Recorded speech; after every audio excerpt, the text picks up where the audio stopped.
మనం ఈరోజు నిజామాబాద్ జిల్లాలోని సిరికొండ మండలం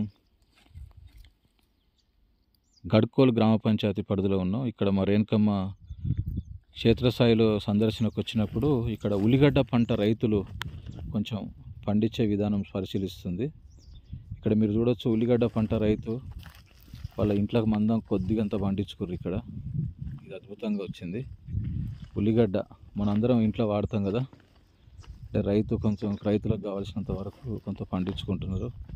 ఇక్కడ ఉల్లిగడ్డ కొద్దిగా, ఇక్కడ మిర్చి కొద్దిగా చూడవచ్చు మీరు. మిర్చి కూడా అద్భుతంగా ఉంది. తర్వాత ఇక్కడ పక్కనే నూల పంట కూడా వేయడం జరిగింది. ఇక్కడ అన్నీ బాగా, గతంలో ఇక్కడ పసుపు పండించారు. పసుపు అయిపోయిన తర్వాత అక్కడ పక్కన సజ్జలు వేసారు, ఇటు పక్కన మిర్చి వేసారు, ఇటు పక్కన నూల పంట.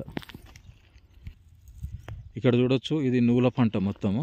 ఈ నూల పంటలో రైతులు బాగా ఇక్కడ నూలు పండిస్తుంటారు. చూడొచ్చు అంతా కాయ పోసింది. ఇక్కడ పక్కన మనం తేనె బాక్సులు పెడితే వాటిని చూడడానికని వచ్చినాము. చూడొచ్చు, ట్రైనింగ్లో భాగంగా ఇక్కడికి రావడం జరిగింది. యాక్చువల్గా ఇక్కడ నూలు అంతా బాగా కాతకొచ్చింది మంచిగా అంతా.